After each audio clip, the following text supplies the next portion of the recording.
iconic, the show, welcome our first guest, someone who I have deeply admired, who really frankly changed my life in terms of wearing a bikini and being unashamed and playing with my kids on vacation, to sharing her with my daughter and I having beautiful conversations around our bodies, not necessarily loving every part of our body, but accepting it, being confident despite a stretch mark or some cellulite showing.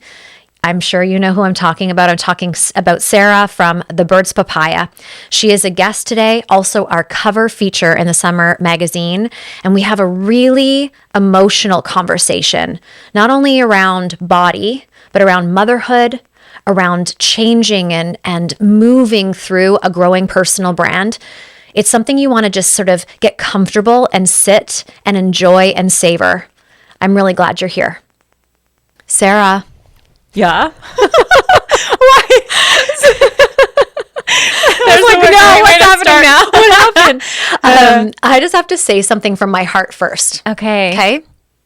Without, I told you I was going to cry. It's okay. I make people either laugh or cry. There's no in between. Okay, We're going to both good. And I'm a crier too. So if you go down, we go down together. Thank you. And I feel that from you. And that's, I think, why it makes me emotional. I found you around 2019. I was a late bloomer. Somebody said she's the most beautiful woman, and the way she celebrates her body is so inspiring. And I have not had a great relationship with my body for most of my life. You're a woman. And when I found you, just thank you. Yeah. Thanks. Thank you. It's interesting when people say things like that. I think a lot of people just assume that I would know. Right. And I don't. I experience so much discourse and hate and confusion. And like you have so many incredible people that hype you up, but you don't actually see or get to know the impact on the other side of the phone. Yeah. There are so many days that I'm like, I can't do this anymore. Mm-hmm. And it'll take like one moment like this and I'll go like, okay, that just bought me another 6 months. Yeah. Do you know what I mean? And I do. Like, I think it's actually really taught me to like tell people like what it means, like what their content means. I have a friend who, if it wasn't for her content back in probably 2017, I wouldn't be who I am in 2026. Do you know what I mean? Yeah, I do. So I'm really, I deeply appreciate that. I'm excited to have this interview with you. This whole day has been, listen, I'm so glam right now. Everyone, this is not my normal, but I love it. It's been really, it's been so fun to lean into like this. We did this very like 90s iconic shoot, very on the nose. And now I'm excited to sit down and talk and digest a lot of this. Yeah, thank you. And it's interesting you say that, because it's something I have felt a lot in leadership as well. It's like more success that you gain. I think people assume that we have applause and gratitude pouring into us, but the DMs, it's actually not all that. It's quieter. It does. And that lonely at the top, there's something to it. I don't want to say it's a truth, but there's something to it. I think it's also just the assumption that what we see is what is. Right. I am one of the happiest people. I'm the happiest sad girl. Like I can push through a lot of things until I can't push through anymore. And when I'm not pushing through very well, you're not going to see it because I'm actually turtling up. So a lot of people wouldn't know when I'm having a bad time or when I'm questioning myself or doubting what that impact is. You feel really lost in the mix. And if everyone's watching your Instagram stories, they're not checking in on you. And it's very hard to know, like, how do I reach out and ask or say, like, I'm not okay or I'm not doing so great. I've had to really work on being a little bit more vocal about that, at least to the people around me, because it did get lonelier and lonelier, because I think the more people that had eyes on me, it was like the bystander effect. Everyone thought that everybody else was checking. Yes. And so it must be okay. So I've also really learned that some of my happiest friends, to check in on them at the moments that they seem at their highest. I had this happen with a friend this last week. She looked like she had the best week of her life. And I just said, like, how was it really? And she goes, oh my gosh, I have been struggling. And I'm like, I'm so glad I asked, because she was like, oh, I'm really good at like showing all the good stuff, because I want to have that gratitude, but I also have to digest all of these other pieces that were really hard to digest. That's it's a big reminder, I think, too. we haven't really learned when it comes to especially women that just because they look okay doesn't mean they are okay. Just because they have the capacity or like they have the ability to push through things or to carry a lot doesn't mean that they should be. And just because they have success in all these different areas of their life doesn't mean that there isn't something that's like falling apart for them in the back end too, right? So I love those things now that we see these trends where it's all the cars on the highway. Yeah. And it has these like little texts on each of the different cars. And it's like, this person's going through infertility. This person just found out they're pregnant. This person just lost their job. This person just started their job on the first day. This person had a breakup. This person's getting married. This person's doubting their life. This person is like, you know, struggling with postpartum depression. And you see from like, you take the lens out and you're like, oh, right. It's not just me in the middle of all this stuff. Everybody has got stuff that they're going through. And I think if we all just like, it's like the both and of life. If we can just recognize that like there's so much good and it doesn't mean it's all easy. No, I often say more is more. So we can't wish for more success, more abundance, and expect to not be met with more, you know, money, challenge. That's it. And so I feel like that's really the leadership. That's really the journey is being able to expand our capacity to hold both. And it's not for everybody. Not everybody could hold that or should hold that, truthfully. But I really appreciate you saying that because it's also a really human way of looking at someone like yourself who has such a big following and such an established brand. To remember, at the end of the day, you're going home to your kids as a mom, and you're doing a lot of this for us. And I think that's also something that people warp their minds around. It's like, you're doing us a service. You don't have to show your body to us. You don't have to send these messages out into the world. It's for someone like me who deeply appreciates it. So that part to me too is like, I think we just need to be reminded. Yeah. And I mean, I think it's one of the more challenging pieces for me is, listen, I believe wholeheartedly in body autonomy. Anything that anybody ever wants to choose for their body, to feel their best in their body, whether it's gender affirming care, whether it's just like, if you want to go for the full mummy makeover and you're like ready to like close a chapter and this is the way you're closing it. I do not care what those things are. I will be there to change your drainage tubes. Like I am so there for everybody and their choices with their body.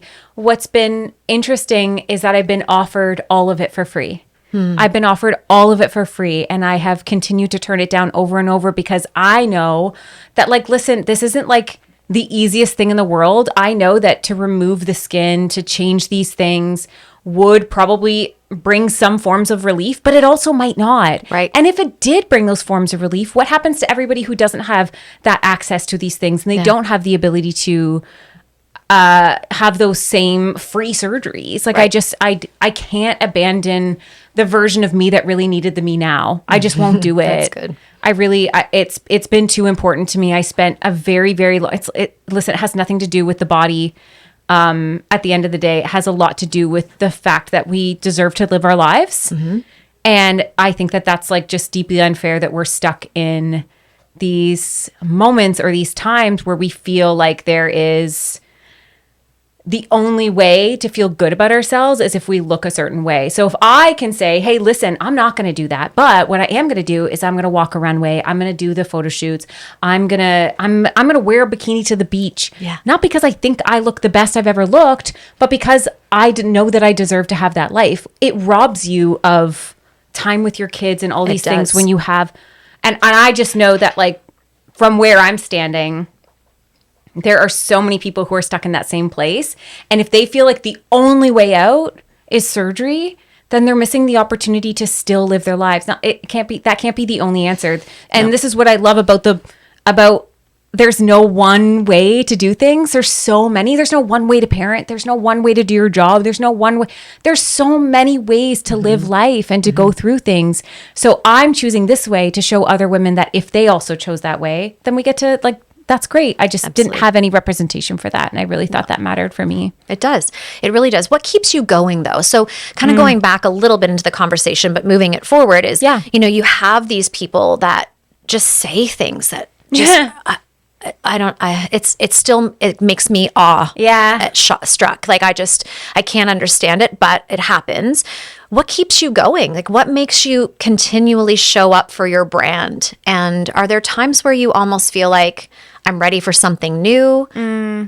It's, it It is in the sense that like I've been having a little bit of a shift lately where I'm like, how do I showcase a body like mine, but I don't say anything about it? How do I just normalize it? How do I just live the life without people saying something? But we had this conversation a little bit earlier on set today.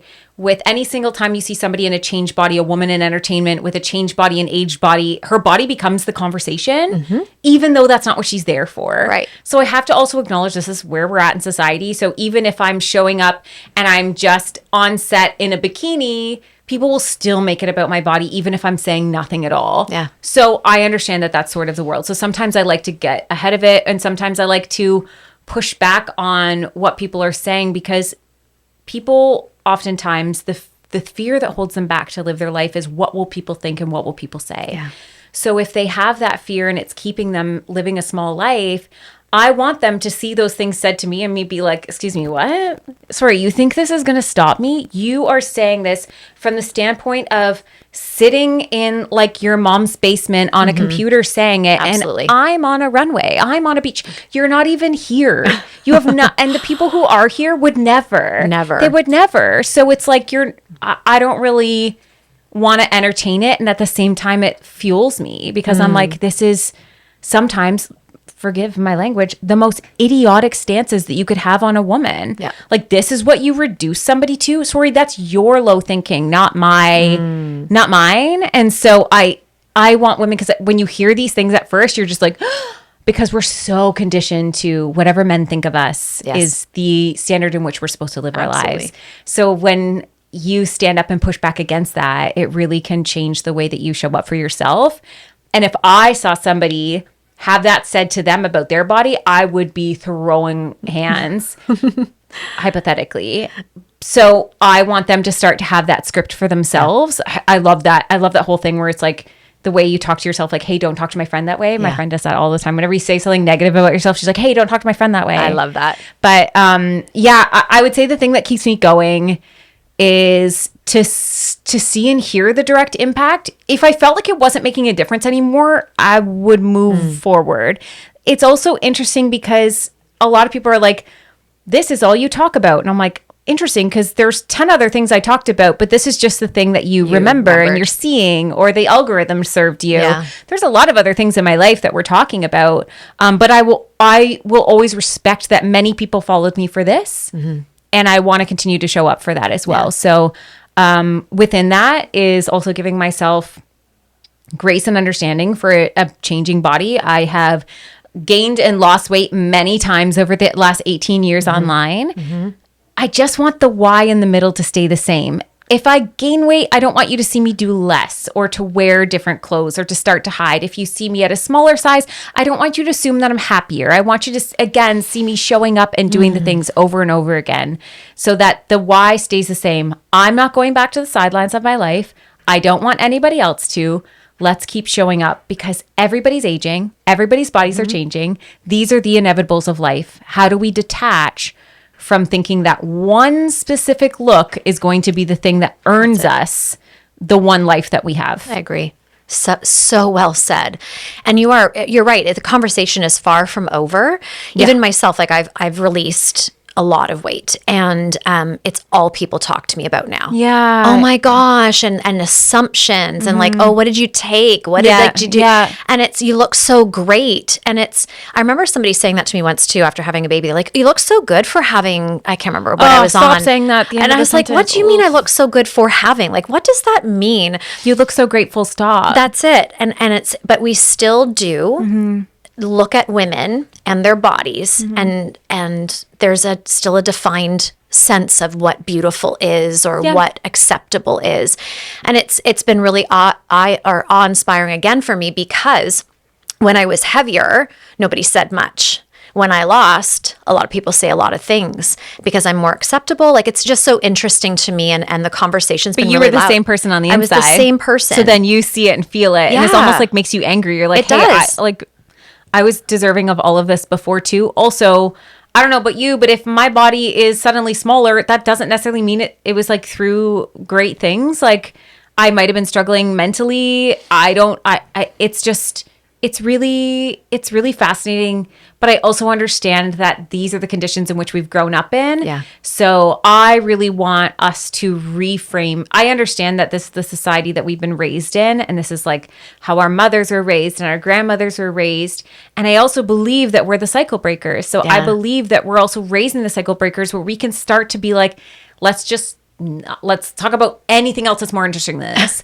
Amen. But, and just like changing the way that we continue to, if you define a woman by her body, then she will only define herself as that, and she will only limit herself by that. So I don't know how she fights for more. I believe that the woman's body is the thing that she thinks about probably more than anything else. And if we took all of that brain energy into other things, what would our life look like? What would our success look like? What would our leadership look like?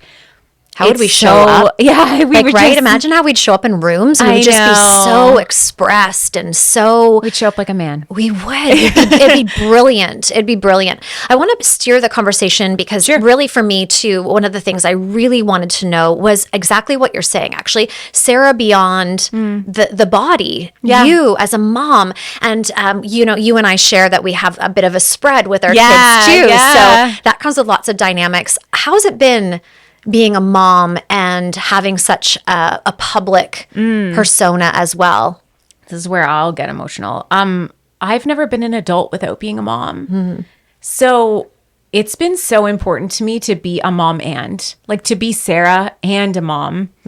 A lot of people forget I went from being a teenager to a parent. I had 3 kids by 25. I do not regret this, but I haven't gotten a chance to see the world yet. I haven't my kids now, I saw this really beautiful post the other day, actually by Whit Lovett from her husband posted this. It said, if your kids ask you one day, did you give up your dreams for me? The quote said something around like, no, I dreamt it beside you. Like I had you with me. And so I stayed home with my kids for 10 years. And now they've watched me have this like whole other part of me outside of them.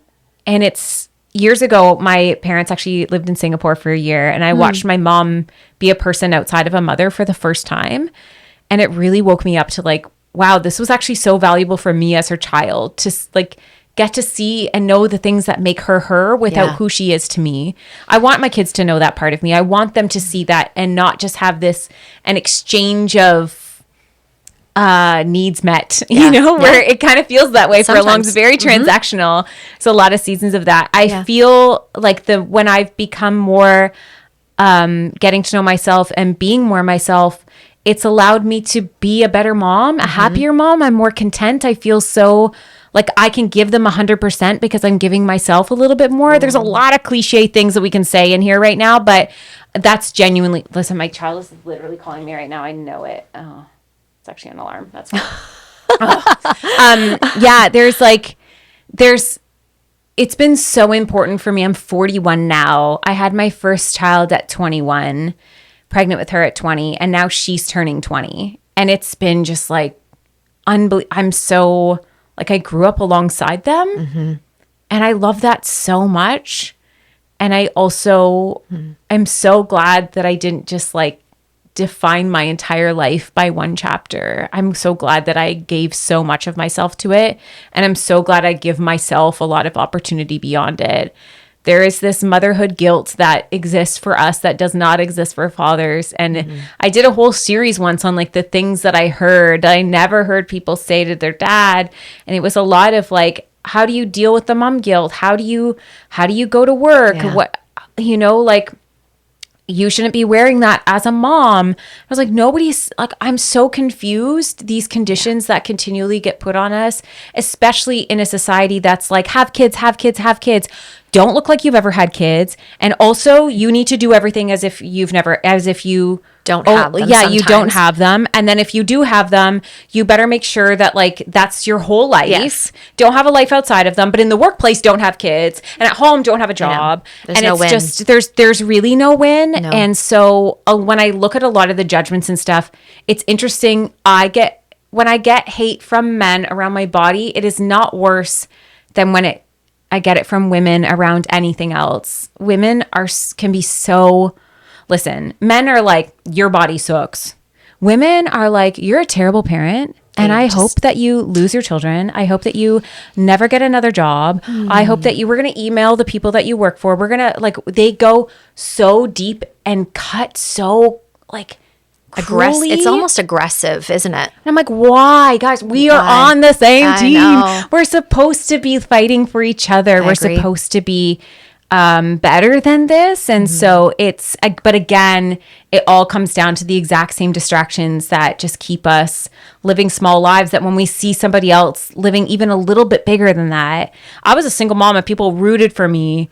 And then when I made it in terms of like success in my own life, they're just like, wow, you think you're better than, like, you think you're, what are they? Oh, the thing I got a lot was, you're so full of yourself. I was like, I'm sorry. Do you want me to be empty?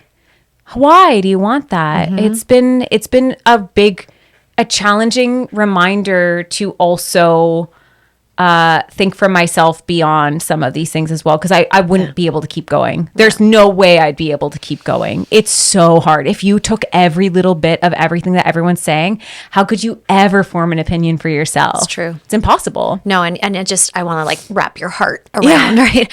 Because it's true. And I really appreciate what you say, because it's very much my philosophy as well, as a mom of four, and my daughter's now the age I was when I was getting married and started to think about having children, and she's just like a little tiny baby still in my eyes. And so I too have kind of shared that journey of building my career in entrepreneurship alongside of building my family. Yeah. And I always think to myself, because your kids are getting older now and you'll see it more and more, the culture that we raised them in, because we were being ourselves while simultaneously being present for them, they just have this more tenacious outlook in life. I find my kids are more accepting because there's not just sort of these boxes that you fit in. They think outside of the boxes. And I also really appreciate their willingness to celebrate me as a mom and simultaneously celebrate me as a woman living out her dreams. Yes. And I think, isn't that ultimately the example? And it's not that it has to look one way. This is just the way, different businesses, but similar in its own sense. But I just think it's really special. Yeah. I think it's also one of the things that I challenge women on the most, because somebody challenged me with this years ago. When you're questioning your life and your decisions, to ask, what would you want for your daughters? And for whatever reason, we want more for them than we do for ourselves. Right. So when we remember, like, hey, like, you're a little girl too, like, you're somebody's daughter too, like, this is your life too. Yeah. And if you looked at your daughter's life and were like, do you want her to stay in this or leave this? Do you want her to pursue her dreams or, abandon them for motherhood? Do you want her to have both if she has two dreams at the same time? Yes. So it really helps inform the choices you make for yourself when you're able to view it through the lens of those you love most preciously. And if you want for them that, then it almost gives you permission to say it for yourself too. It does. I don't know. I don't remember even the scenario in which I was talking to somebody about, and they said, like, what would you want for your daughters? And now it's like, every single time that guilt creeps in, and I'm like, is this real guilt? Or is it like, I'm worried about other things? If it's like, oh, I'm not supposed to be leaving on another work trip. I'm supposed to, like, I watched a friend the other day. She raced home from a work trip and got to her kids' practice. And I just wrote and said, you're a good mom, because you're just, your two dreams at once is like burning both ends of the stick. It is. And you want to hold on to both of them. And it doesn't, I love the analogy around like the rubber balls and the glass balls. Like, if you're going to juggle in life, make sure that you're juggling the rubber balls. Just don't juggle the glass ones, because the glass ones, if you drop them, they break. So you got to make sure that, like, are you okay as a person? Like, listen, job stuff, if you drop the ball and it's rubber, everyone's going to be fine. If you didn't get that end of day deadline, they're going to be fine with noon tomorrow. You can't drop the glass balls. No. So as long as the kids remember, hey, in all of this juggle, you're the glass. I'm never even going to juggle you. You were always priority. I was in the middle of a huge meeting in LA, and my daughter called me and she was crying on the other end. She goes, I'm so sorry. And I was like, I do not care who's in this room right now. Like, you are priority. And it's interesting. And I wonder what your thoughts are on this, because one of the biggest things, if you are a woman in business in any world and you also have children, everyone says, how do you balance it? Yeah. And I'm like, what are you talking about? What balance? I know. We're just juggling balls, and I'm We are. making sure I'm not juggling the glass ones. That's That- it. That's that's all it. it is. It's going to be chaos. It's going to be chaos for a while. I keep thinking, like, if I just get through these next 2 weeks, everything's going to be fine. It's been that way for like 18 years. You know, it's true. And I actually think of it too in terms of my kids. When you think about balance, that would mean every one of my kids gets the equal time with me and equal presence and equal. But that's not even fair, because sometimes one of our kids needs more of our attention that day than another. And so what are we actually seeking in that? And I think it's just a lie. Yeah. That we're trying to figure out. And in trying to figure it out, we feel imbalanced. So I like to talk about it in terms of like harmony. Yeah. You know, today I want to be with you. Yeah, This I was your wanna day. Be present. And guess what? I get to, after this is done, go home and be completely present with my kids for the next 4 days. Because I planned it that way. Yeah, I love that. Yeah, I agree. I think that it's a big subject now, especially with Emma Greed bringing it up, you know, balance. And I think it's a really important subject that we talk more about, because you're right. Nobody would say to a father, how are you balancing it all? Would never, ever be a question to a man. And at the same time, I don't feel bad that we get asked that too, because in some ways it's empowering. It's like, yeah, I do hold a lot. Yeah, I am a great mom and I am a career woman. And so I don't mind it as long as it's coming from a positive, empowering place. Yeah. Not in a way of disempowering me or making me feel a certain way because you're uncomfortable with what is presented, because you don't even know what you think is happening. I also think like it's really important for us to remember two different things. One, the job of parenthood is actually to prepare them for life without you. Yes. Not to shelter them and be in their space at every single moment of the day and answer every problem that they should ever have. I watch Finding Nemo right before the beginning of school every year, because I love this one singular line that says, I don't want anything ever to happen to him. And Dory says, well, that's not very fun for little Nemo. Like nothing will ever happen for him. And it's like that push and pull of like letting them go in order to live their life. And that's like our job. Part two is, oh my gosh, motherhood is not sitting in a room with them. No. I don't know why this concept has happened that we believe if you're just present in the room with them, that's parenthood. It's not. I have been on airplanes, booking doctor's appointments, answering emails for school, checking their homework for them, on the paying like cheer bills. Like there have been, it bleeds into every part. Like, yes, there are the moments that we have, I really need this focus right here. I'm going to be present here. But at the end of the day, motherhood isn't something that gets encapsulated into being actually with them. It's so much bigger than that. Yeah. So I also think it's like grossly misinterprets what motherhood is to just reduce it to just being with them and time. And how much time. You can have so much time with someone and have no depth of relationship. Yeah, no quality. And you can have, 1 hour a week. Obviously, we're going to have more than an hour a week. But like, let's say as they get older and you have one, that, okay. So like that is, if that's the quality, if it's so rich and so deep, that is what it is. You are still probably answering 25 texts that day, 3 FaceTime calls, taking on all of these different needs for them, and also helping provide not only life, but the ability for them to grow beyond you. It's so important. And I didn't really learn a lot of that until I started working outside the home. I'm not saying you have to do that, but like I realized that I was doing a little too much for my kids the second I started leaving them. Yeah. Because then they were like, wait, what? How do we do anything? And I was like, oh no, we're not prepared at all for the world. No. So watching my kids actually go into going to university, having cars, having jobs, having responsibilities and schedules to keep on their own, it's really...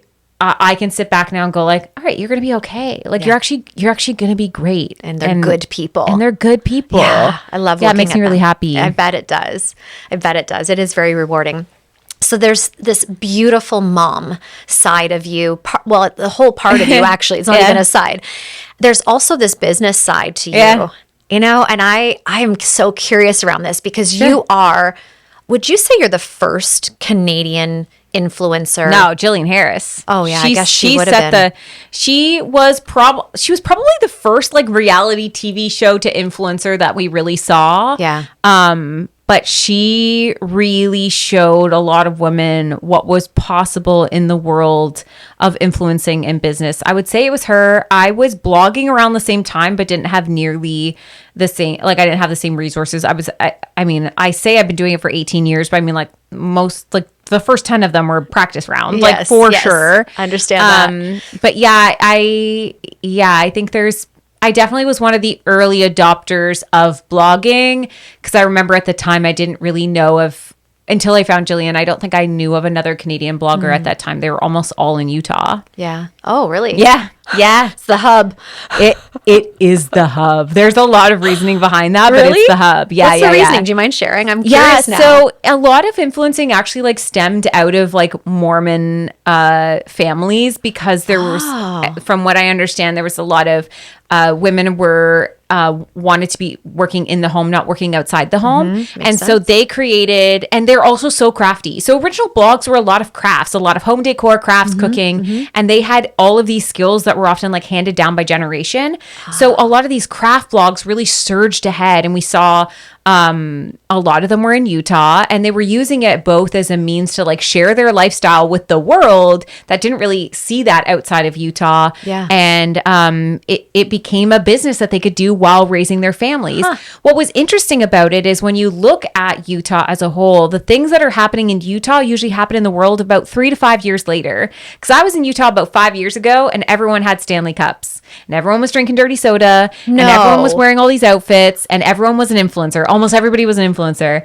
And then 3 to 5 years, you just, I watched it happen in real time. I was like, wow, this is, because there's so many of them, and the influence was actually so strong. They were able to create massive influence across like the world is, but yeah, that's where, there's a woman named Stephanie McNeil, and she wrote a book on Swipe Up for More, I believe is the name of it. And she goes kind of into the roots of where all these things began. But when I first started blogging, almost all of them were exclusively craft and mom blogs in Utah. And what happened for me was when Instagram came about was also the time that the camera lens started changing from being homes and stuff into like what you're wearing and what you looked like. And that's when I started my weight loss journey, which essentially had me lose all the weight and not feel better about myself, which trajectored me into part 2, which was I went from craft blogger to weight loss influencer to, oh my God, none of that worked to make me happy.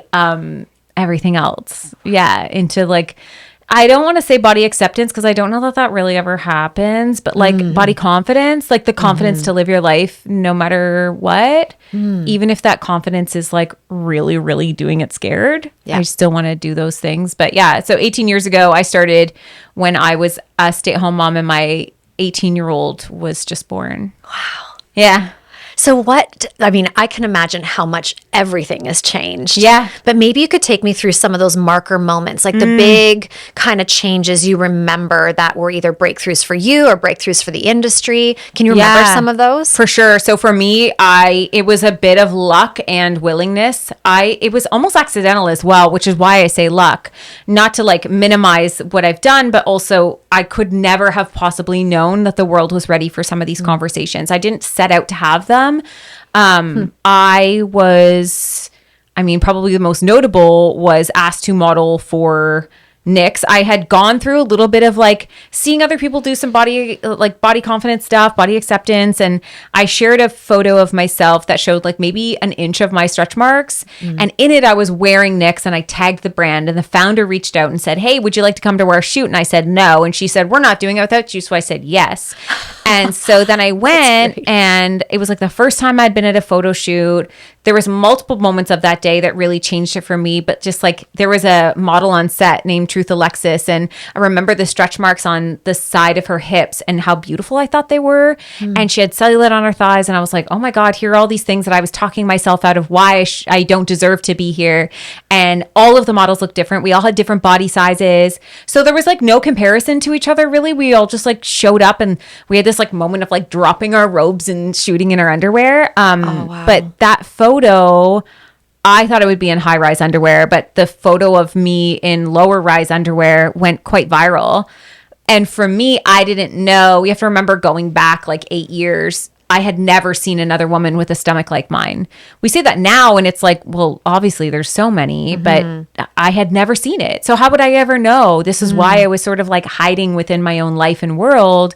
So when this post got made, and I read the comments, I found out very quickly that there was a lot of other women like me, and they weren't talking to me. They were talking like, oh my God, I've never seen a model that looks like me. I've never seen a stomach like mine.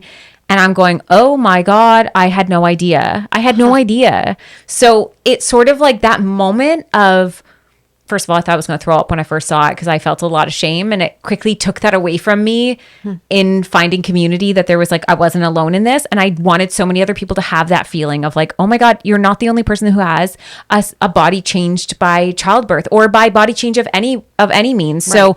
So I really did want to encapsulate that feeling and expand on it, and the world was ready. So I got lucky on that because it could have not been. True. So for a couple years, or actually several years, it was just all growth. It was all growth, all growth, all growth. And when you say growth, not to interrupt you, but is that growth like following community? Following engagement, opportunity. I was able to quit my job 8 years ago. When I quit my job, I had 80,000 followers. I think I had 500,000 within like the first 6 months. Wow. I think it was a year and a bit later that I hit the first million. Maybe a year after that, I hit 2. And so now it's like really tapered off. And like, but I also acknowledge like at the beginning, I had so much stamina for all of it. And you forget, like, as you build and grow, you build a business, you have a team, you have other responsibilities. I have an app, I have a podcast, I have like modeling that I do. We have all these different like clients and brands that we so lovely get to work with ongoing. I also have a house to run and kids. My capacity's changed. I'm just going to be honest with it. My capacity's changed. So I believe that the growth probably has stabilized or slowed or regressed even at times, because I don't have the same capacity that I had for it 5 years ago, or like even 10 years ago. But this feels sustainable. So I'm kind of staying here, because 2 years ago, I almost quit. Really? Yeah. What was that about? What? Well, my mental health was tanked. I felt like everything I was doing didn't feel right. I was struggling with the trolling online. It was getting really targeted. It was getting really like, I didn't feel safe anymore, if I'm honest with you. And so then I was like, I don't really know how to move forward. I didn't know what that path was. But that freed me in that moment, because then I was like, okay, what if I give it 1 more year? But I've already quit. So none of this really matters. Nobody can take this away from me, because I already took it away from myself. I love that. Yeah. And so I went in and was like, let's have at it. Let's just do whatever. And that meant sometimes not posting for 5 days. Sometimes that meant like posting whatever I thought was funny. That meant posting hot photos and then realistic photos, and doing like just like being sillier and like really leaning into whatever it is that I needed.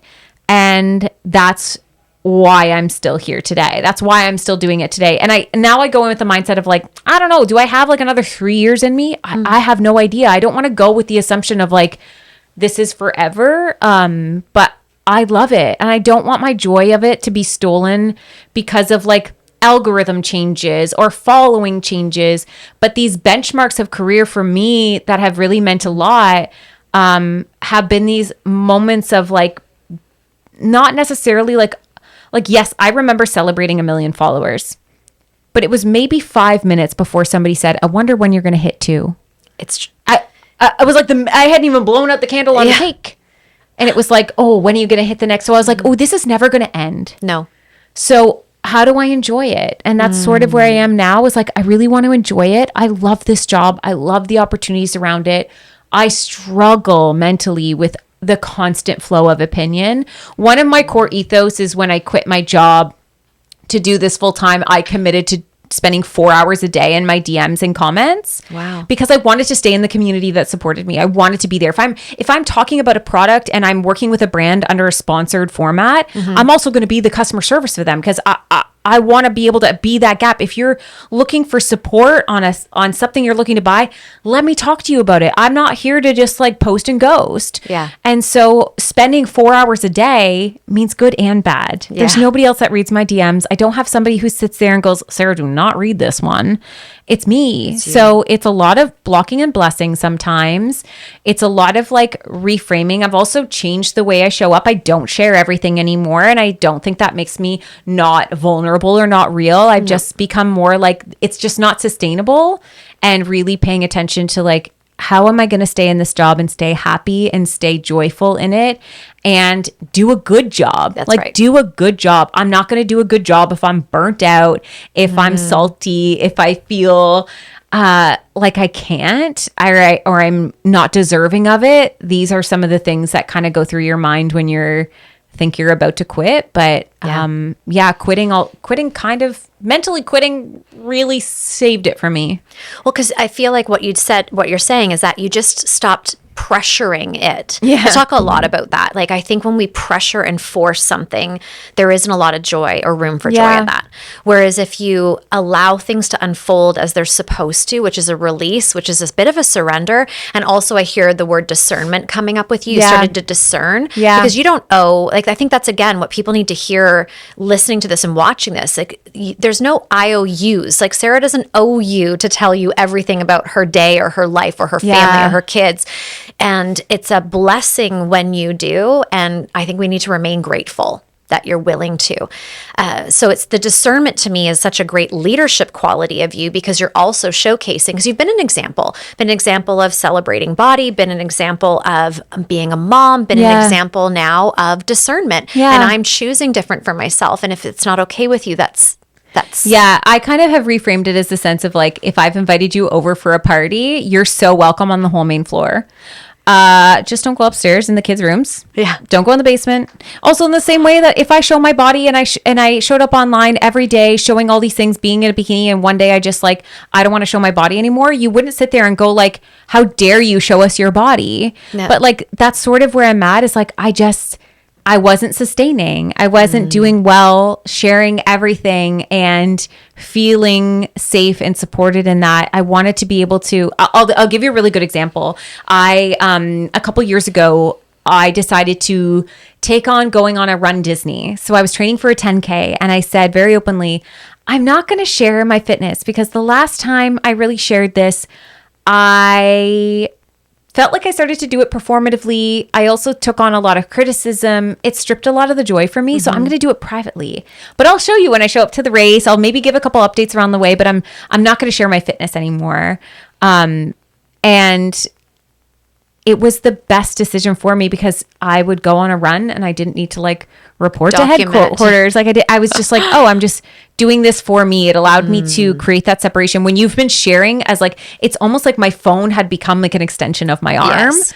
I had to start figuring out putting the phone down, which has been somewhat of a struggle as well, because people will be like, wow, you're never with your kids. I was like, they are literally beside me right now. We're like snuggled up on the couch watching TV. And if I did show you I'm with my kids, they would go like, wow, you can't even put the phone down, can you? So I was like, all right, well, you know what? I need to figure out how to like live the life that I want to live and do it in a way that is sustainable for me. That's right. Again, like that word, because the fitness part of it really showed me that I was in many ways looking for validation from other people around the fact that like I was working out, and I needed to take it back and do it for me. And so, and I've stayed that way. I haven't really brought it up really again. And it's not like, I'm not lying about anything. I just, listen, it wasn't healthy for me. So I had to change those things. It doesn't make me feel like the best mom if I'm feeling like I'm documenting everything all the time. I just wanted to do less of that. I wanted to be more present. I wanted to do some more things with my kids, without thinking through the lens of like all the other pieces of it. Right. Yeah, so, a lot of the growth has actually been in stabilizing and in slowing down. I will also say I'm so lucky, because to this day, I have like such a strong community that shows up every day, even if I'm like when I went to film a reality show last summer, the amount of messages of people who checked in on me. And then I also got messages of people being like, wow, I really took for granted, like being able to like watch you every day. And I was like, oh, that's actually so sweet. so Because you nice. don't know. You're Yeah. like, wow, I don't know. Like, would I want to watch me? Like, I don't know. Like, and not always having something exciting to share. Who cares? This is like regular life, right? Sometimes it's really exciting. And I also want to share that stuff. It's really odd as a woman. Like sometimes you're like, oh my God, I have this incredible photo shoot that I want to share. But like, I feel embarrassed about it. Like, because like we tend to, especially as women, we lean into, we tuck away our successes and but we're so okay to be like sharing the stuff that's not that. I don't know. It's so, yeah, I think about this all the time. Why is it so hard for me to show something that's like a huge win? But if I showed a picture of like me snuggled up on the couch with my dog, that feels more palatable. Like, why do I think that way? Is it protection from, the stuff? I mean, let's be honest. When you have people that make you feel unsafe in your life, it doesn't feel good. It's like almost, I would imagine, like maybe two things. Number one, I just want to protect this so I can feel happy in it, and nobody can take that like chip at it. And also, I don't want to put this out there and attract that. Like, is there a bit of protection perhaps? Yeah, maybe. Like, I think it's also because I have heard things like that. Like, we're just like, I want to, the people that I love online, whenever I think about it, are like these very strongly confident women who are just like so badass. And I love watching them do all of these incredible things. And I can't imagine if they were sitting at home and being like, this feels like bragging. Like, I don't want to do that. This feels like I'm showing off. I don't want to do that. But like, that's what I'm doing. Like, I struggle with showing those things. And then I'll have this like burst of confidence and I'm like, F it, I'm going to post it all. It's just like, it's a really bizarre thing. And, I've shared this before on other podcasts, but Vivian Kaye years ago was on my podcast and we were talking about, she has this saying called "What Would Chad Do?" And it's like really mimicking like how men can move through society and environments, especially at work. And she's like, men will get a touchdown in high school and talk about it for the next 40 years. Yes. But women will like shush away their like one success. They don't want to come off as like too boastful. They don't want to come off as too much. They don't want to, and it's so true. It's so true. And it's like, it's also kind of difficult. I showed, I did this photo shoot a month ago. And when I shared it, this woman wrote me and said, because I said, oh my God, I can't believe this is me. Like, it looked so incredible. And I was like, I can't believe this is me. I remember you did that. And she goes, this is it for me. I have to unfollow. You need to get over yourself. And I was like, what? What is that? Like, why? Why? And so like, it's interesting because now I've had the photos from the shoot and they're sitting in my drafts. They're some of the best freaking pictures of me ever. And I want to share them, but that's not what I'm putting out there. I want to show being a woman beyond being a mother. I want to show being somebody beyond all these other societal structures. I look hot in these photos. I don't know why. It's gotten so twisted where we used to like only show up online if we looked hot. And now it's like, if you look too hot, how dare you? It's just really messed up. I'm saying it and I'm stumbling through it because I also still don't understand. I haven't really wrapped my head around the why and the how of it all yet. It's just a confusion for me that because when I see my friends winning at life, I want to see them win more. That's all I want. And I feel like it's because the toxic meanies are just louder than the ones that celebrate us. Because of course we get 99 compliments and one negative one, and I'm just like, well, that's all I can hear. And I've had to learn that lesson so many times in leadership. I remember having somebody that just wasn't happy with me. And our relationship. And I remember it was my birthday and I was crying and I was so upset that I had forgotten about the roster of clients that I had that were like, you're the best. I couldn't do this without you. And that was one of the turning points for me. Is like, how come I give so much of my personal power over to this?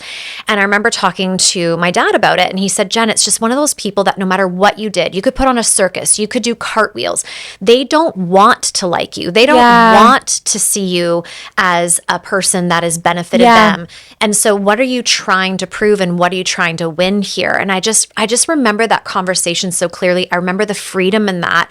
And I'm definitely not perfect. And I think it's one of my biggest fears of success has been the visibility, has been Do I come off boastful? Yeah. But at the same time, it's like, if we don't do it and be willing to have some of that happen, we're never going to make a difference either. It's almost like going back to your original days. If you didn't go and put your body out there, I wouldn't be where I am. So and thank you for doing that. It's easier said than done. Of course, yeah. But I almost wonder if all of us collectively listening to this conversation decide today through this dialogue, okay, what if we just put a line in the sand and say enough is enough, and we cheer for women, and if we can't cheer, then we keep going? Well, and also like allow ourselves feelings of jealousy. I look at people doing things online all the time that I'm like, damn, I wish that was me. I have really worked hard to redirect into recognizing that jealousy is a spotlight to the things I want, and this person showed me it was possible. Absolutely.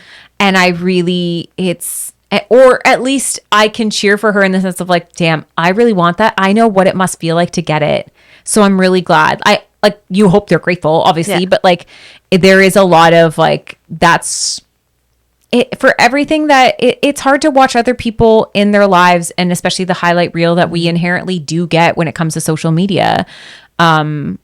And I also acknowledge that like I'm no better. Like I still have some of these feelings of like less than. I have feelings of like wanting to have what somebody else has, or the opportunities that they got, or like a why not me, or am I getting too old? Like I'm having a lot of these thoughts and feelings too, but I'm just not putting them on her. I refuse to. Good for you. So what I tend to do is when I'm actually having those feelings is I will actually force myself to say something really, really nice, because I'm just like, no, I'm not going down with this. Like you showed me what's possible, how incredible. I saw somebody this week get a really incredible opportunity that is such a dream, and I also had never seen another Canadian woman get, and I was like, I had to tell you, you're leading the way, because I didn't even know a Canadian woman could have this opportunity, and you just did it.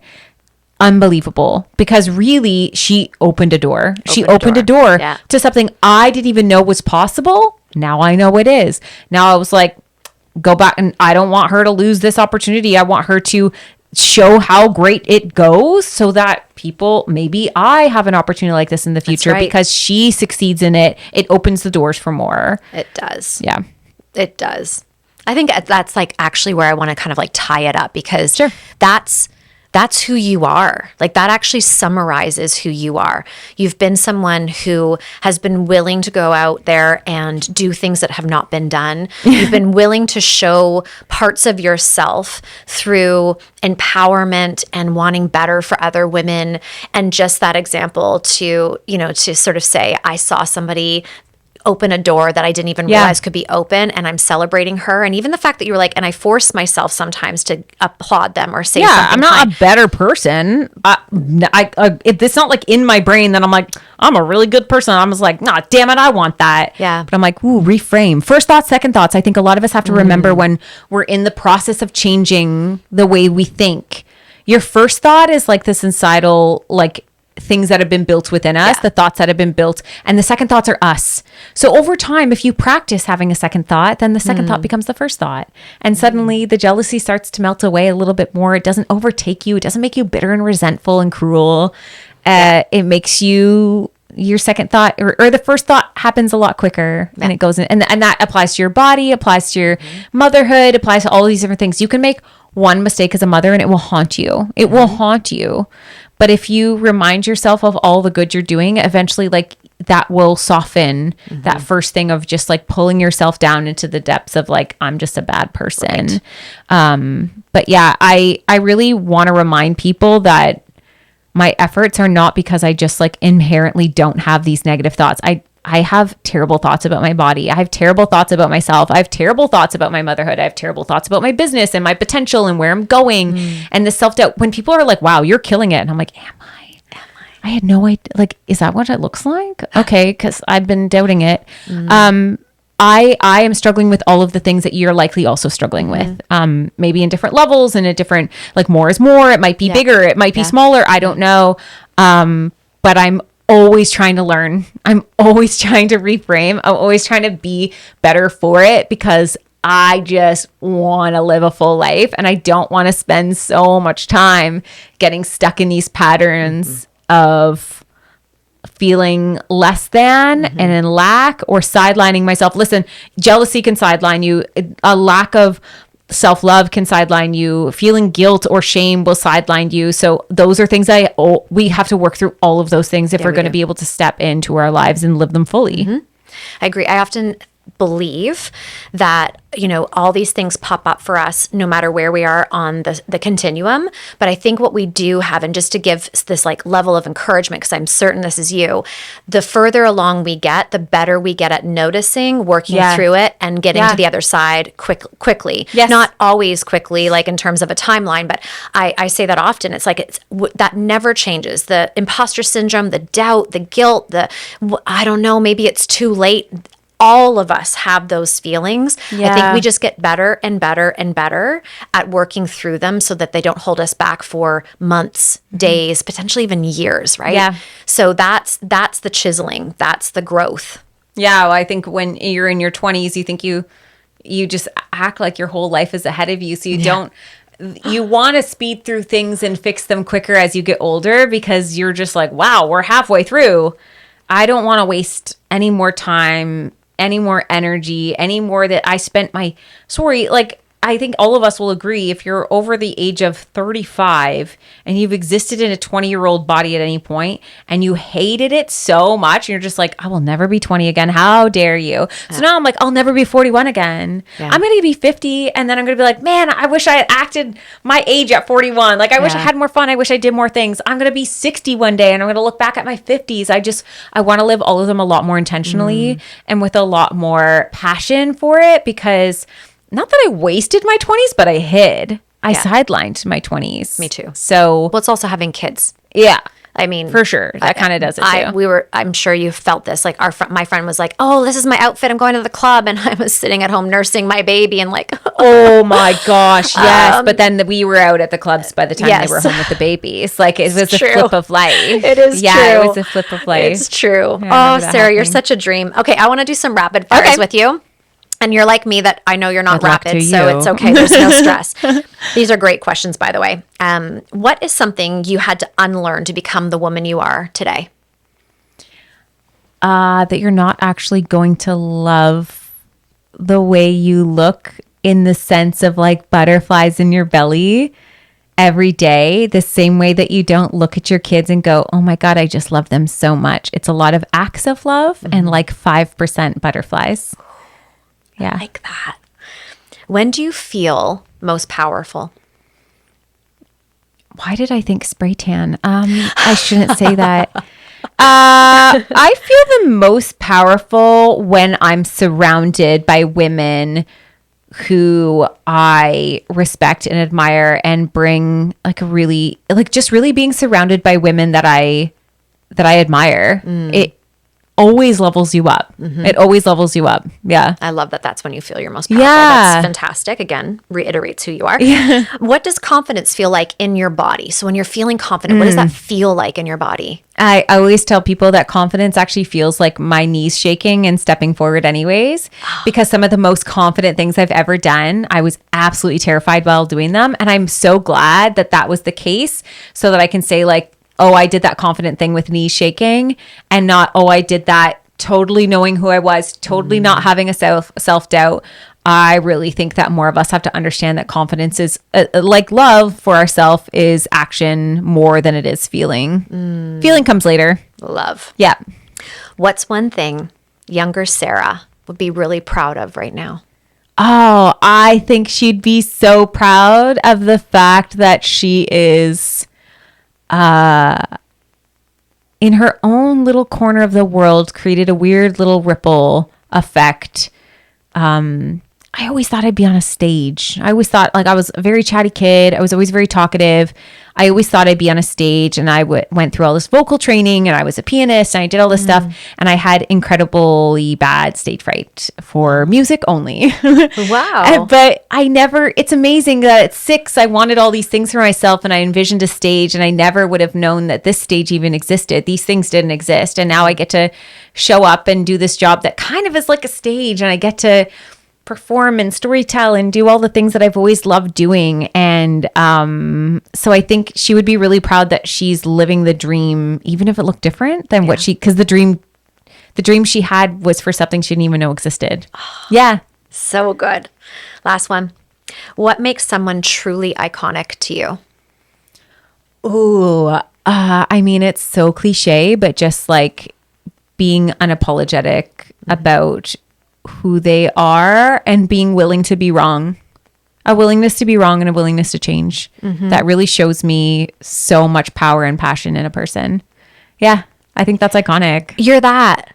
Thanks. I'm doing my best. Post those pictures. I know. I need to. I want to so see good. them. Do it for Jen. Do it for Jen. Jen. She wants to see them. And I'm not the only one. Okay. I'm going to do it. Yeah, you're an absolute joy. Thank you again for the bottom of my heart for what you have done. And I'm really, I feel like I need to say this because I have this intuitive feeling with you that this is like the tipping point to the next chapter of something really incredible for you. Yeah, I don't know what that is, but I don't know either. And I love that. There's something that I'm certain you're going to open doors for us. And it's going to be a really beautiful new expansion of Sarah. Thank you. Today has been really, really beautiful. And honestly, I can't wait for people to see this. Me too. It's going to blow their minds. It is. It's going to be this is nothing I've ever done before. Really? No, 90s Claudia Schiffer vibes. I know, but I love it. I know. I couldn't stop thinking about it. It's so good. Being my muse. It was really good. Alana here, my associate manager, literally cried on set. I cried too. We actually really cried cute. together. It was there was a tear. Everyone on set was just so. That's what I mean. Sometimes you can feel your best when you're just surrounded by people who want the best for you too. Because that's who I want to be for other people. I want everybody to live their best life. I don't want to just live my best life by myself. Yeah. I want everybody to. Yes. I'm so glad that I one day with a baby on the boob decided to hit publish on a blog post named after my two children at the time, Gemma Birdie and Maya Papaya. And 18 years later, who would have thought? So yeah, take the chance. You never know. It's like chef's kiss. Thank you so much. Thank you.